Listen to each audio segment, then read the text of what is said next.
Could you help my mom? The little girl's fingers tightened around Ethan Brooks's navy work sleeve as the glass security doors began closing on the woman behind her. Ethan dropped his screwdriver, caught the door with his toolbox, and saw Evelyn Carter clutching a worn navy leather folder against her chest, while a guard held her by the arm. She isn't authorized, Vanessa Cole said smoothly. The girl looked up at Ethan. They won't even listen to her. 3 hours earlier, the marble lobby had been nearly empty, washed in the pale hum of fluorescent lights and the sharp smell of electrical dust.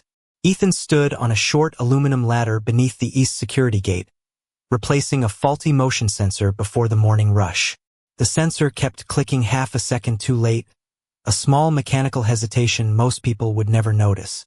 Ethan noticed. He always noticed the things that failed quietly. His phone vibrated inside his pocket. A message from Lily's school reminded him that the field trip fee was due by the end of the day. He read it once, pressed the screen dark, and returned to the loose wire above his head. The overtime from this repair would almost cover it. Almost. At 8:43, the revolving doors turned, and a woman in a plain gray coat entered with a little girl beside her. The woman moved carefully, one palm resting over the navy folder tucked against her ribs. She did not look lost. She looked as though she had rehearsed every step required to reach that lobby and knew she might not be allowed to take the next one. At the executive desk, Vanessa's smile appeared before the woman finished giving her name. I'm sorry, Miss Carter. There is no appointment listed. Evelyn's eyes shifted toward the elevators. Ask the board secretary. She confirmed it 3 days ago. Vanessa did not touch the keyboard. The secretary is unavailable. The little girl watched her mother's fingers tighten around the folder. Ethan heard the leather creak from 20 feet away. Then the wall display changed to final board vote, 9 a.m. A digital clock began counting down from 17 minutes. Evelyn drew one quiet breath. I only need 3 minutes before they vote. That was when Vanessa's expression changed.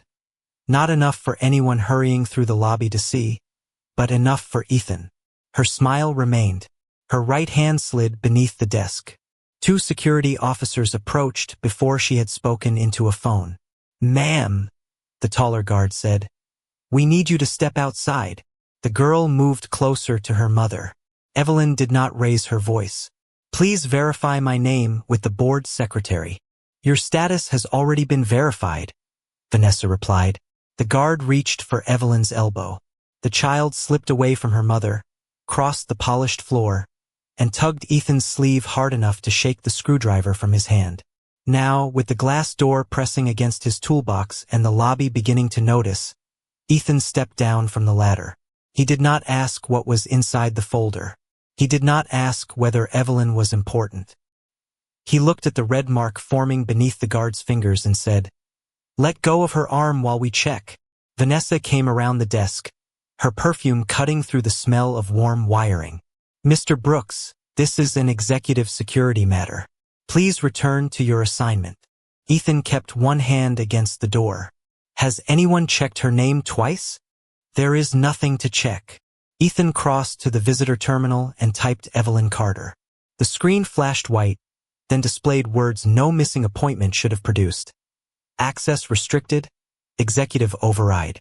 Half a second later, the message erased itself. The words vanished so quickly Ethan might have doubted them if he had not spent 15 years repairing systems that failed in fractions of a second. What did it say? Evelyn asked. Nothing relevant, Vanessa answered. Step away from the terminal, the security supervisor told Ethan. The fluorescent light above the visitor desk flickered once, whitening every face before settling into its steady hum. Ethan kept his hands visible beside the keyboard, the faint smell of heated plastic rising from the open sensor panel behind him. It said executive override, he replied. Vanessa's smile did not move. Mr. Brooks, you are not authorized to interpret executive security codes. I read what appeared. And now you need to return to your assignment. Her tone was soft enough to sound reasonable to the employees slowing near the elevators. She angled her body toward them, placing herself between Ethan and Evelyn as if protecting the lobby from a disruption. The taller guard released Evelyn's arm, but only to position himself beside the navy leather folder she held against her coat.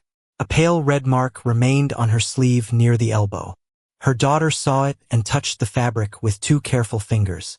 "Mom, are you okay?" "I'm fine, sweetheart." "Then why won't they let us go upstairs?" No one answered the child. Vanessa crouched a few feet away, keeping her pressed navy skirt from touching the floor. "Your mother is having a difficult morning," she said gently. "We have people who can help families when a parent becomes overwhelmed." Evelyn's face went still. Not angry, still. Ethan recognized the change because he had seen it in Lily after adults used kind voices to discuss her mother's death, as if she were not in the room. "She asked you to call the board secretary," Ethan said. Vanessa rose. "This is not your family, Mr. Brooks." "No," he looked at the little girl's hand still resting on her mother's sleeve. "But she can hear you." For one beat, the lobby seemed to contract around them. Shoes clicked across marble. An elevator chimed. Somewhere above the security gate, Ethan's loose screwdriver rolled along the top step of the ladder and tapped softly against aluminum. Vanessa turned to the guard. "Please relocate Ms. Carter and the child to conference room C until social services can advise us." "I'm not asking for social services," Evelyn said. "I am asking for 3 minutes with the board secretary. There is no appointment." "You haven't checked. The system has checked for us." Ethan glanced at the visitor terminal. Its screen had returned to the company logo, clean and blue, as though the warning had never existed. Vanessa folded her hands in front of her. "Mr. Brooks, security has reported that you interfered with a controlled exit and allowed an unauthorized visitor to remain inside the building. I am going to need your employee badge." Several people near the elevators looked toward the navy patch over Ethan's chest, then away. One man whispered to another, "Maintenance guy thinks he's legal counsel." Ethan heard it. Evelyn heard it too. She studied his worn tool belt, the frayed edge of his badge cord, and the callus along his thumb where years of tightening bolts had polished the skin smooth. She did not look convinced he could help her. She looked afraid he had already paid too much for trying. Ethan unclipped the badge but did not hand it over. "Put the request in writing." Vanessa's gaze sharpened for less than a second. "This is an immediate security matter. Then it should be easy to document. You are delaying a board proceeding." "I'm standing in a lobby." The shorter guard stepped toward Evelyn. "Ma'am, we also need to inspect the folder." Evelyn pulled it closer. "No, it may contain restricted materials. It contains my property." Refusal could be interpreted as non-compliance. The girl moved beside her mother, not in front of her, and held the bottom corner of the folder with both hands as if helping support its weight. Ethan noticed the leather had been worn pale around the edges. A dark shoe mark crossed the lower cover from where it had struck the floor. "Don't take it," the child whispered. "Daddy said it had to reach the room." Evelyn closed her eyes for half a breath. When she opened them, she looked at her daughter first, then at Ethan. Something in her expression had changed. Not trust, not yet, but recognition that the child had revealed more than Evelyn intended. Vanessa moved quickly. "That is enough. Security, secure the documents." The taller guard reached just as the folder slipped from Evelyn's grip. It struck the marble with a flat, heavy sound. The clasp opened. A corner of thick cream paper slid into view, bound by a faded navy ribbon and stamped with an old raised seal. Vanessa stepped forward and placed the toe of her shoe over the exposed page. "Those documents won't help you," she said. Silence followed. Ethan crouched without touching her ankle, waited until she moved, then lifted the folder from the floor. He brushed the gray shoe mark from the leather with his sleeve and returned it to Evelyn with both hands. She stared at him, then at Vanessa. Ethan did the same because no one in that lobby had said what the folder contained. Vanessa's sentence hung in the lobby longer than the elevator chime. "Those documents won't help you." Ethan looked once at the faded seal showing beneath the navy ribbon, then closed the folder carefully and placed it back against Evelyn's palms without asking what it meant. "Conference room C," the security supervisor repeated. "Now." It's not secure, Ethan said. The ceiling vent has been leaking since Friday. Then find somewhere else. That is not your decision. Ethan glanced toward the narrow waiting alcove beside the maintenance office. It was inside the public lobby, visible to the security cameras, and far enough from the revolving doors that the little girl would not be standing in the cold draft. They can wait there while you verify the appointment.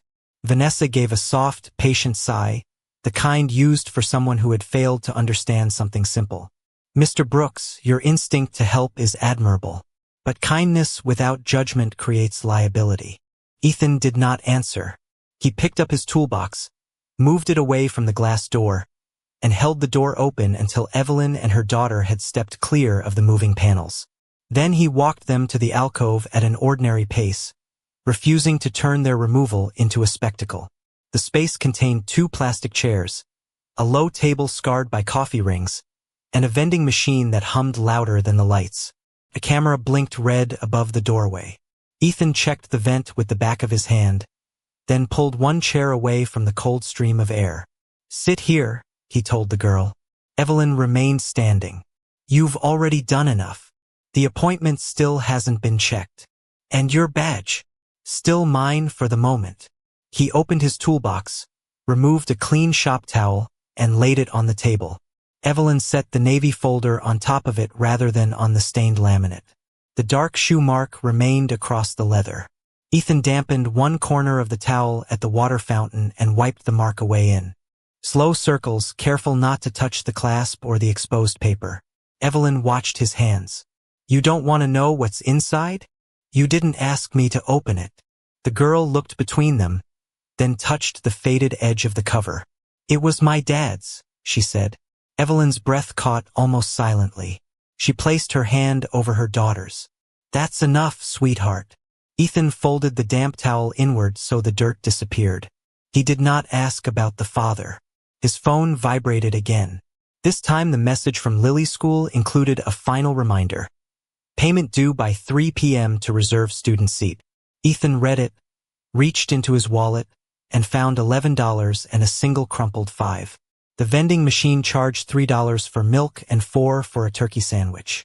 He bought both and placed them on the table in front of the girl. I'm not hungry, she said, though her eyes stayed on the sandwich. Then hold it for later. Evelyn reached into her coat. I can pay you back. Ethan shook his head before she found her purse. Don't turn it into a debt. Across the lobby, Vanessa watched him through the glass wall of the executive desk. She leaned toward the security supervisor and murmured something that made him look at Ethan's worn boots, then at the employee badge hanging from his chest. Ethan could not hear every word, only the last 2. Predictably emotional. The girl opened the milk. Her hands were small enough that the plastic cap resisted her. Ethan loosened it, then slid the sandwich closer without comment. She took one bite and chewed slowly, trying not to look relieved. Evelyn sat at last, her shoulders lowered by less than an inch. Why are you doing this? She asked. Ethan checked the red mark on her sleeve without touching it. Because your daughter shouldn't have to decide whether to stay with you or obey an adult telling her to leave. His voice remained quiet, but Evelyn looked at him differently after that. Not with trust, exactly, but with the first hesitation in her suspicion. Ethan turned to the visitor terminal mounted beside the maintenance office. The machine had frozen on the company logo after the override message disappeared. Restarting it fell within his job, even if Vanessa disliked what the screen might remember. He removed the lower panel, reseated a loose data cable, and listened to the fan spin up with a rough metallic whine. The terminal rebooted. Mr. Brooks? Vanessa called from across the lobby. Do not access executive records. I'm repairing a visitor station. You have been told to stop. Put it in writing. The blue company logo dissolved into a gray diagnostic screen. For a moment, the cash list scrolled too quickly to read. Then one line paused before deletion. E. Carter, founding shareholder. Beneath it appeared a user code Ethan recognized from the executive desk, followed by a timestamp. 7:42 a.m. He reached for neither a camera nor a pen.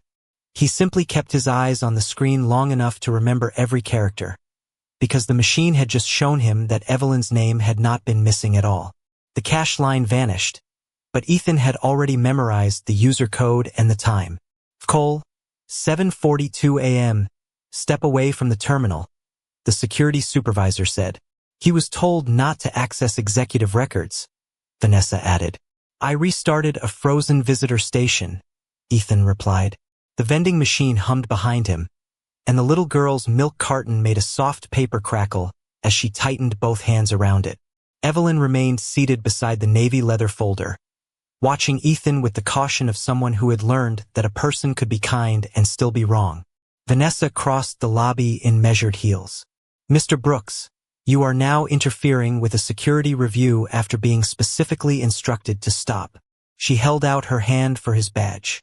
Your account will be suspended pending investigation.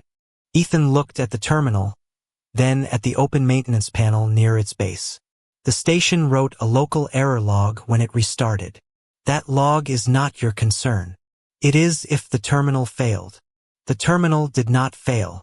Vanessa's answer came too quickly. The fluorescent tube above them buzzed, throwing a thin white reflection across the polished floor and the brass clasp of Evelyn's folder. Ethan lowered himself beside the terminal, not touching the keyboard. He removed a small flashlight from his tool belt and angled it into the maintenance panel, where a service port blinked amber.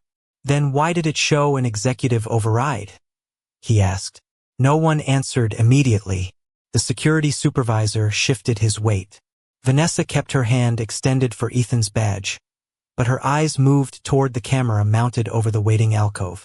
Temporary security flags are common, she said. They can be generated automatically when a visitor presents inconsistent information. Evelyn looked up. What information was inconsistent? Your appointment did not exist. That is not what he saw. He saw cache text during a malfunction. Vanessa turned toward Ethan. And he has no authority to interpret it. Ethan did not argue. He opened the diagnostic menu used for routine repairs and selected the service history. The screen displayed a list of machine events: paper jams, power interruptions, failed badge scans. Near the bottom was a visitor profile update stamped 7:42 a.m. He read the line once, then stepped back so the others could see it without him explaining. Profile opened. Status changed to security concern. Appointment removed. Administrator Cole. The security supervisor leaned closer. Evelyn did not move, but her fingers tightened around the folder clasp until the leather creaked. Vanessa's face remained composed. That was a standard precaution after executive review. At 7:42? Ethan asked. Yes. Before she entered the building? The question was simple enough that the lobby seemed to slow around it. An elevator opened. No one stepped out. Vanessa lowered her hand. Ms. Carter had contacted the company previously. Her status was reviewed before arrival. By whom? Evelyn asked. Vanessa glanced at her, then back to Ethan. That information is confidential. The little girl set down her milk. Mom told the lady on the phone we'd be here at 8:45. Evelyn touched her daughter's shoulder. Sweetheart. She said we should come early because the elevators get busy. The child's voice carried no triumph, only the certainty of remembering an adult instruction. Vanessa smiled at her. You may have misunderstood, honey. She said her name was Mrs. Bell. Evelyn's gaze shifted for the first time. The board secretary. Vanessa's smile held, but one knuckle whitened against the folder she carried. Ethan returned to the service screen. A second entry sat beneath the deleted appointment. Internal call routed. Executive Assistant to CEO Office. 7:43 a.m. He knew enough not to claim the call proved an order. Call could contain anything. A status change could have a legitimate explanation. Evelyn's documents could still be outdated, incomplete, or irrelevant to the vote upstairs.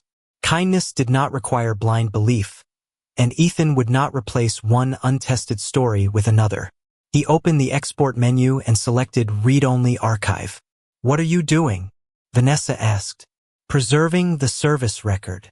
You are not authorized to copy executive data. It's equipment history. Cancel it. Ethan inserted the maintenance drive issued for diagnostic backups. A checksum appeared on the screen, a long row of letters and numbers confirming the file had not been altered. He wrote the code on the back of an unused repair tag and placed the tag beside the keyboard where the camera could see it.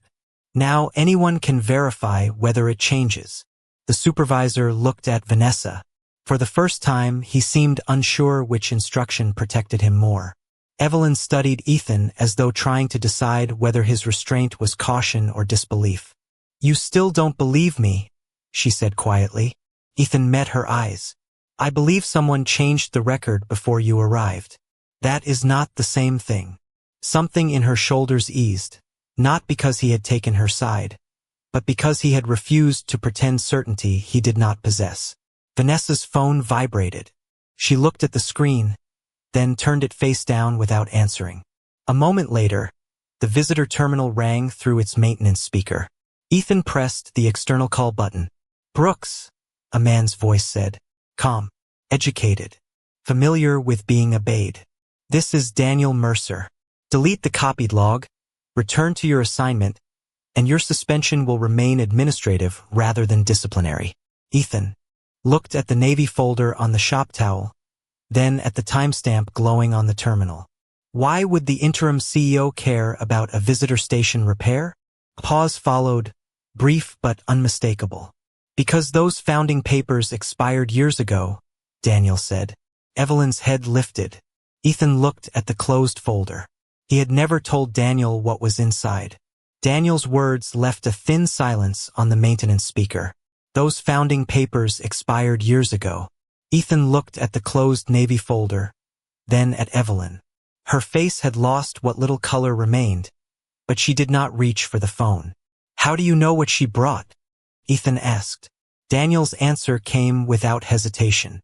"Executive security briefed me." Vanessa moved closer to the terminal. "Mr. Mercer is trying to resolve this privately." "Then why was her appointment deleted before she arrived?" Ethan said. The air conditioning clicked on above the alcove, lifting one loose corner of the shop towel beneath the folder. For the first time, Daniel did not answer immediately. Vanessa ended the call from the terminal with one press of her finger. "That conversation is over." She placed a suspension form on the table beside the girl's unfinished sandwich. "Mr. Brooks, sign here. Your access will be disabled, but your medical coverage can remain active while Human Resources reviews the incident." Ethan read the page standing up. The paper smelled freshly warmed from a laser printer. Halfway down, one paragraph sat slightly lower than the others, its letters darker and narrower. "Employee admits to altering visitor data and obstructing security personnel." He ran his thumb along the edge without touching the ink. This line wasn't in the original template. Vanessa's smile returned. "Forms are updated. The footer says revised last year. Administrative language can be added when needed. By Human Resources? By authorized personnel." Ethan took the carpenter's pencil from his tool belt and underlined the paragraph. He wrote the time beside it, then signed only the acknowledgement line and added 3 words in block letters. "Received, not agreed." The security supervisor shifted beside the door. A chair. Legs scraped across the marble, then stopped. Even the little girl lowered her sandwich and watched Ethan slide the form back without raising his voice. Vanessa looked down at the added words. "You are making this more difficult than it needs to be." "No," Ethan said. "I'm making it accurate." His phone buzzed. The message came from Marcus Hill, another maintenance technician working near the mailroom. "Found something in copier memory. Need you here before they lock us out." Ethan glanced toward Evelyn. She had seen the message reflected faintly in the terminal screen but said nothing. "I need to check a machine fault," he told the supervisor. Vanessa stepped between him and the hall. "Your technical access is suspended." "Not yet. The form says pending review." He did not push past her. He waited. The supervisor read the document, then reluctantly moved aside. Marcus stood beside the multifunction printer with its rear panel open, the warm smell of toner filling the narrow room. Machine kept reprinting a canceled job, he said. I thought it was junk until I saw the name. He tapped the audit menu. A fax receipt appeared. Evelyn Carter. Appointment confirmed. Board Secretary's office. Sent 3 days earlier. Received successfully at 4:16 p.m.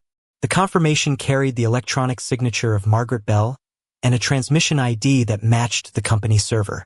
Ethan did not smile. Print the receipt and the audit trail. Already did. Marcus lifted 2 sheets from the tray. But someone marked the fax deleted at 7:44 this morning. Ethan checked the time. 2 minutes after Vanessa changed Evelyn's status. 1 minute after the internal call to Daniel's office. They returned to the alcove with the paper sealed inside a clear maintenance evidence sleeve. The whispering near the elevators thinned as Ethan laid the sleeve beside the navy folder. Evelyn rose slowly. Her daughter moved closer to her but no longer gripped her coat. Vanessa reached for the papers. Ethan covered the sleeve with one open hand, not forcefully, only enough to stop it from disappearing. This belongs to the equipment record. It belongs to executive operations, Vanessa said. Then, executive operations can review it in front of legal. Her jaw tightened before the smile came back. There is no reason to turn a scheduling error into an accusation. Evelyn looked at the fax confirmation. Her fingers hovered above Margaret Bell's signature without touching it.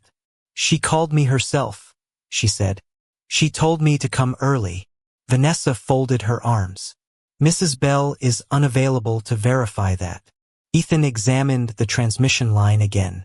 The receipt proved Evelyn had been invited. It did not prove why the appointment had been erased, whether Margaret Bell had acted with authority, or what rights the folder contained. But it proved enough to change the room. The security supervisor stopped asking Evelyn to leave. A receptionist quietly lowered the phone she had been using to call social services. Even Vanessa looked toward the ceiling camera before speaking again. We should handle this upstairs, discreetly. Ethan followed her gaze. The camera's red status light was on, but the time display beneath it jumped from 7:43 to 7:51 without showing the minutes between. He looked back at the fax receipt, then at the missing stretch of recorded time. Someone had not only deleted Evelyn's appointment.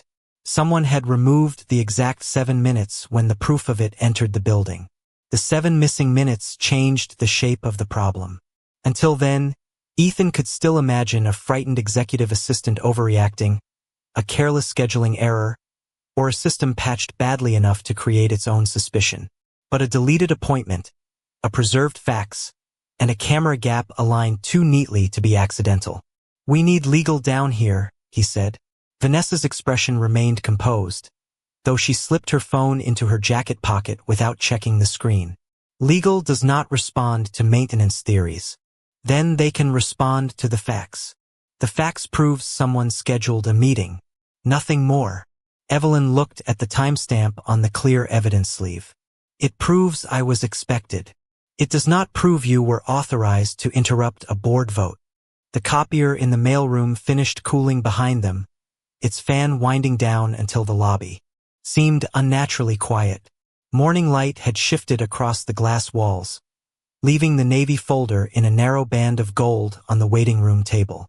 Evelyn placed both hands beside it. You asked what gave me authority, she said. Now I'm going to show you. She released the worn brass clasp. The folder opened with the dry sound of old leather bending after years in storage. Inside lay thick cream documents tied with the faded navy ribbon Ethan had glimpsed on the floor, followed by incorporation papers, early board minutes, and a handwritten letter folded around a black and white photograph. The photograph showed a younger Evelyn beside a man outside a small brick factory, both wearing hard hats and holding a sign bearing the company's original name, Carterhale Manufacturing. Ethan looked from the woman in the photograph to Evelyn's face. The years had changed the shape of her smile, not her eyes. Vanessa stepped closer. Those materials were superseded. By what? Evelyn asked. Subsequent governance documents. Signed by whom? Vanessa's gaze flicked toward the elevators. This should be discussed privately. Ethan saw the movement for what it was, not panic but calculation.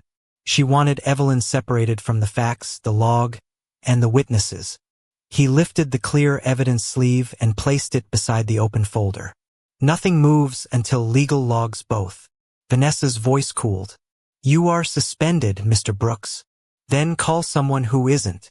Evelyn unfolded the handwritten letter. The paper carried a faint brown line where it had once been exposed to water, and the ink had softened near the bottom. Her thumb rested over a signature before she moved it aside. The letter was from Thomas Hale, the late co-founder and her husband. It confirmed Evelyn's continuing veto authority over any sale that would close the manufacturing division or eliminate more than 500 jobs. The little girl watched her mother's hand begin to tremble and placed her own hand over two of Evelyn's fingers. She did not read the page. She only whispered, "That's Dad's writing." Evelyn closed her eyes for one breath. Ethan turned his attention to the documents rather than the grief on her face, giving her the privacy of not being watched while everyone watched. 3 sale agreements sat beneath the letter. Each carried Evelyn Carter's signature. Vanessa touched the top page. There. She approved the transaction. Evelyn stared at the name. I did not sign that. The record says otherwise. Ethan did not accuse anyone. He moved the contract beneath the overhead light and set the original incorporation paper beside it. The signatures looked convincing, but the final upward stroke in Evelyn's last name ended at exactly the same angle on all 3 sale documents. Even the tiny ink break above the letter are repeated in the same place. Do you always sign exactly the same way? He asked. Evelyn leaned closer. No one does. Vanessa gave a quiet laugh that sounded almost sympathetic. A maintenance technician is not a handwriting examiner. Correct. Ethan slid the pages back without touching the ink. So we need one. He checked the document properties printed in the lower margin. Each contract carried an embedded device code. He recognized the format because his department serviced every scanner in the building. From the maintenance archive on his tablet, he pulled a 6-month-old installation invoice for a high-resolution scanner assigned to the CEO's office. The equipment code matched the one on the contracts. It did not prove who had copied the signature, but it proved the disputed pages had passed through Daniel Mercer's office after Evelyn's executive account had been disabled. Vanessa's thumb rubbed once along the edge of her phone. Equipment codes migrate during file processing. Sometimes, Ethan said. That's why we verify. A junior attorney who had arrived near the elevator stopped when she saw the founder's photograph and the old corporate seal. Her eyes moved to the facts, then to the repeating signatures. The board vote begins in 6 minutes, she said. I can request a 10-minute legal hold, but only if there is evidence linking the access interference to executive direction. At that moment, Vanessa's phone lit through the fabric of her pocket. She pulled it out too late to hide the preview. A message from Daniel Mercer appeared across the screen. Keep Carter in the lobby until the vote is closed. The attorney saw Vanessa turn the phone face down, and the quiet in the lobby deepened, because the truth had finally become too large to contain anywhere except the boardroom. The boardroom doors opened with 11 minutes left on the wall display. Ethan entered last, still wearing his Navy maintenance uniform. His badge turned backward where Vanessa had tried to confiscate it. Evelyn walked ahead of him with one hand around her daughter's and the navy leather folder pressed beneath her other arm. The junior attorney carried the fax confirmation and Ethan's sealed maintenance archive. Around the long walnut table, 12 board members stopped speaking. Daniel Mercer remained seated at the head, a silver pen balanced between his fingers. This interruption is unauthorized, he said. Legal requested a temporary hold, the junior attorney replied, based on allegations made by a suspended maintenance employee. Daniel's gaze passed over Ethan's tool belt, then settled on Evelyn's plain gray coat. And by a woman whose authority ended years ago. Evelyn's daughter moved behind her mother's arm but did not let go of her hand. Ethan stayed near the door. He had not come to win a room. He had come because the truth had already been removed once, and leaving now would make its disappearance easier. Daniel stood and arranged 3 documents beneath the ceiling lights. The board should understand what is happening. Ms. Carter resigned voluntarily. Her access was terminated afterward. She later attempted to re-enter the company using outdated founding papers. He placed a printed email on the table. The subject line read formal resignation. Beneath it sat 2 security reports describing Evelyn as agitated and uncooperative, followed by sale contracts carrying her signature. Several board members leaned toward the documents.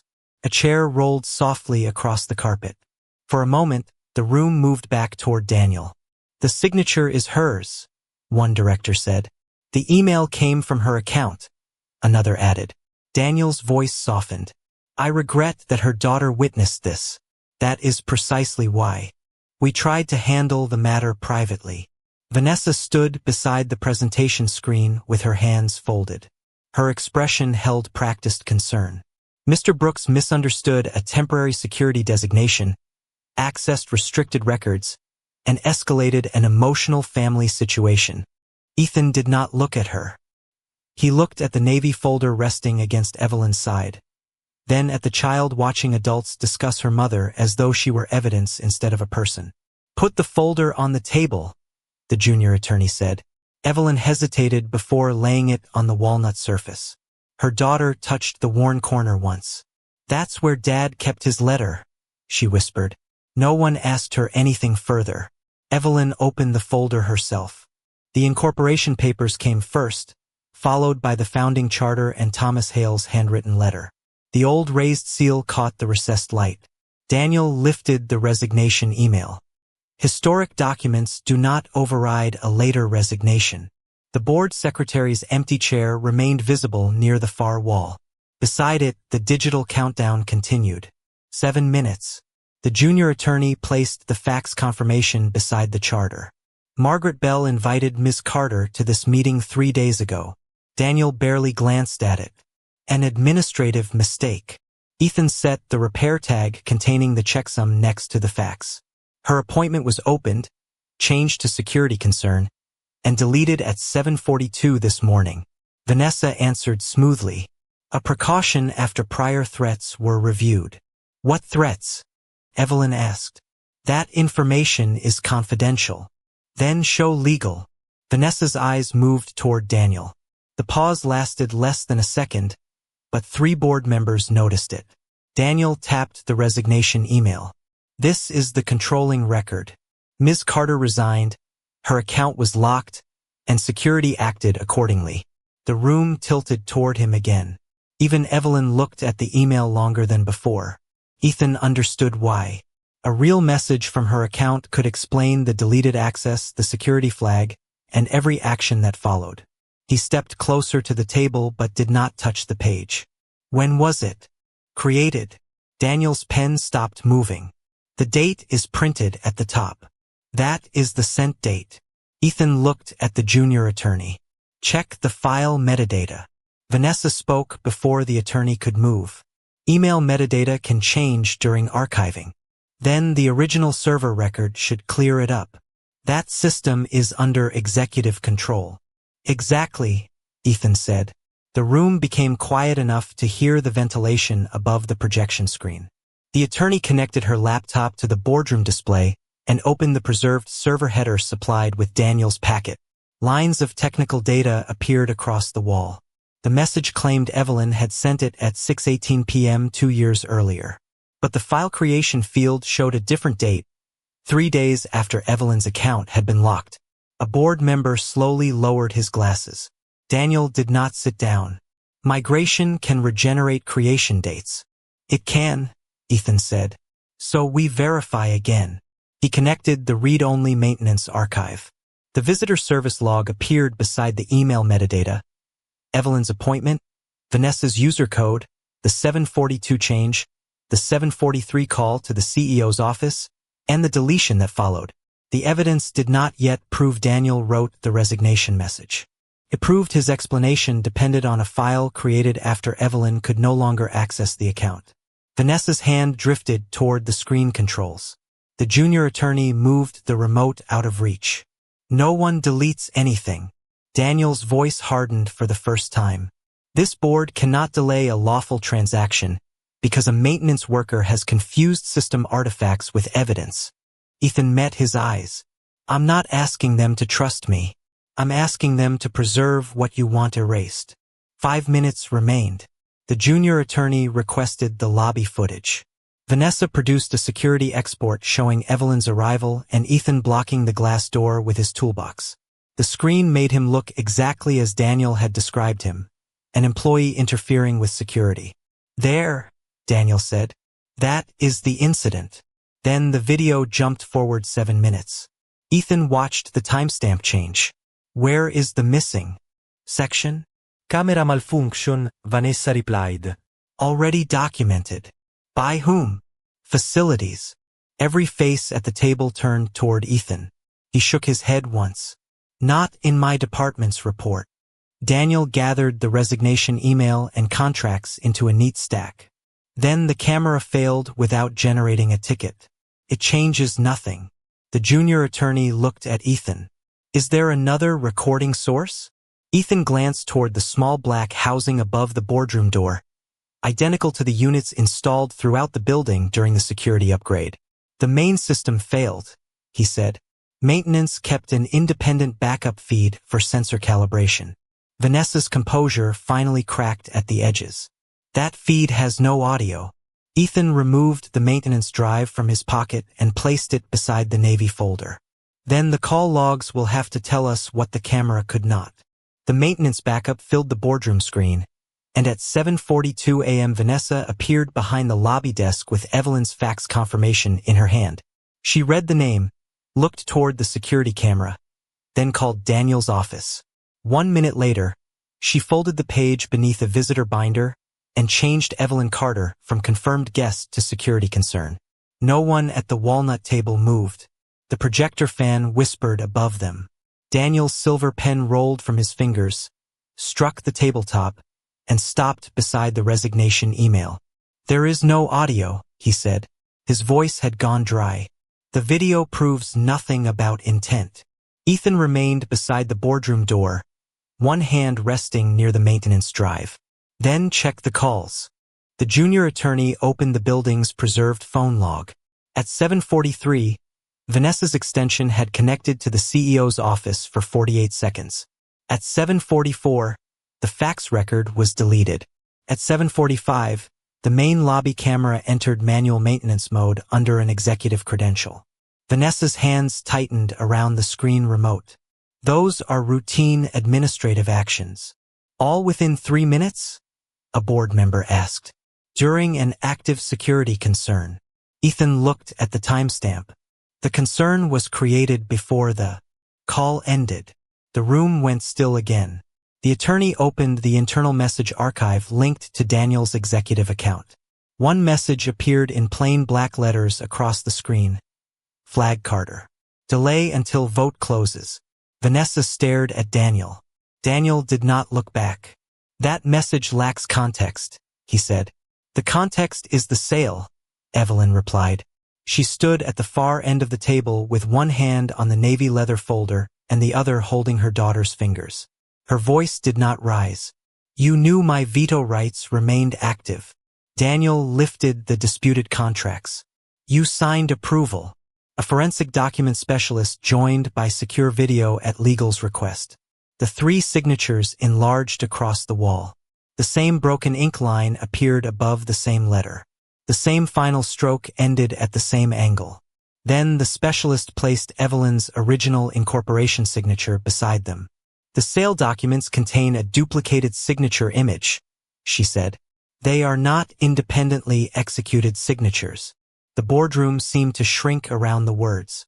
Evelyn opened the folder and placed Thomas Hale's handwritten letter beneath the camera.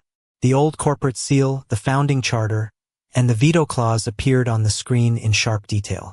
Outside the glass wall, the board vote display reached 0. No vote was called. No hand rose. The company's outside counsel entered carrying an authentication report.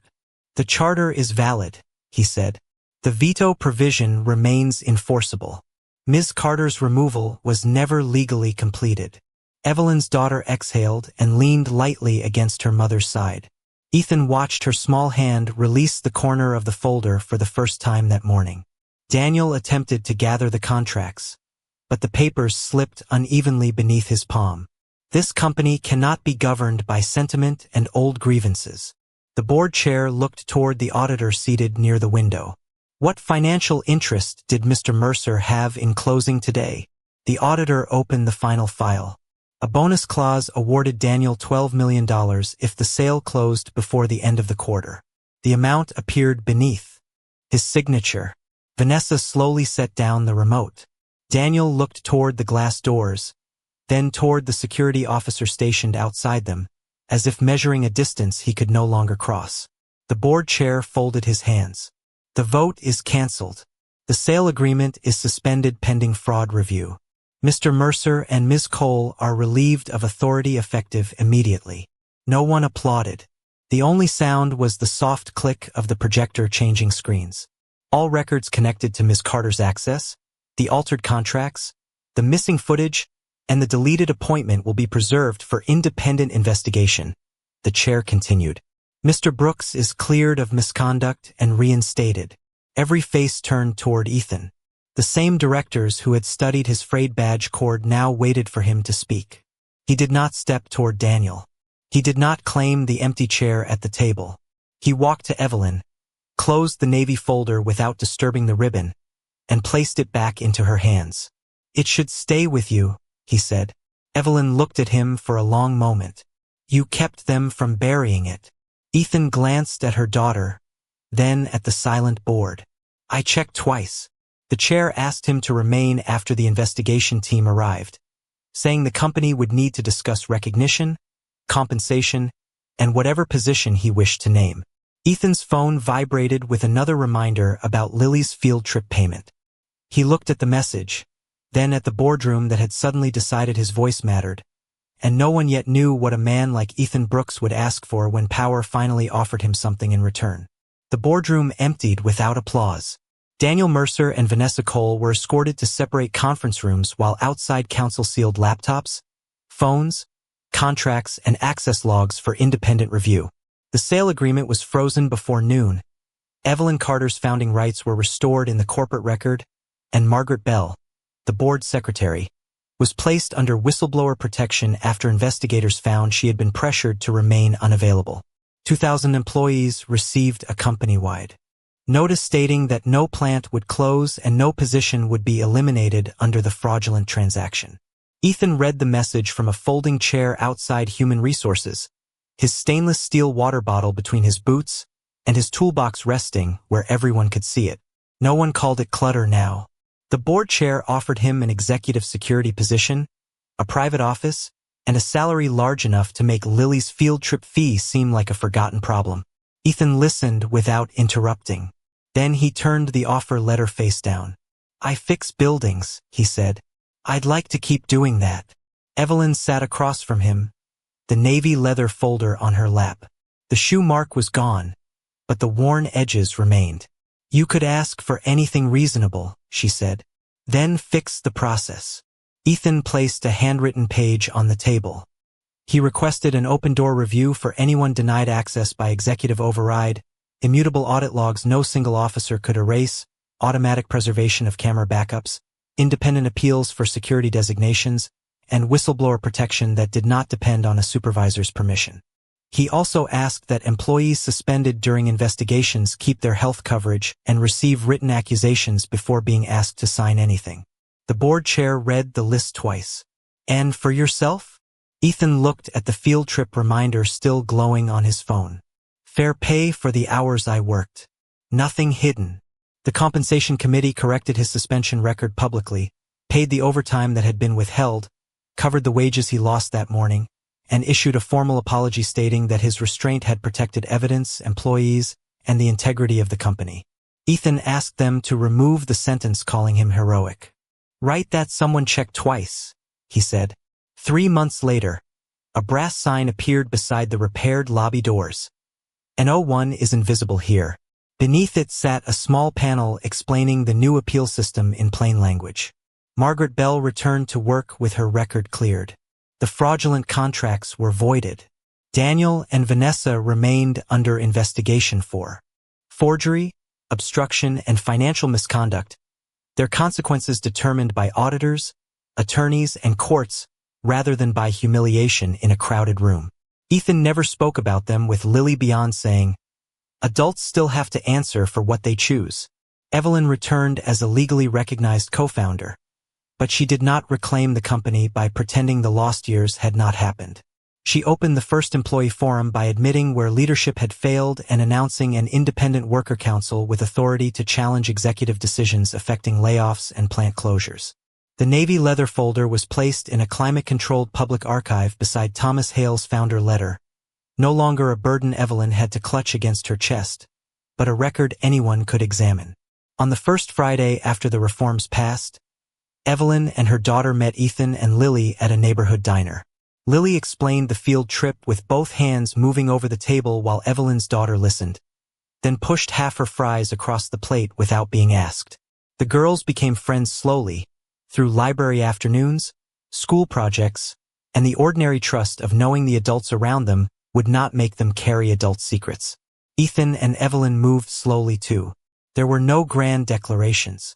She learned that he checked every repaired door twice. He learned that she folded Thomas's letter along the old crease whenever grief returned.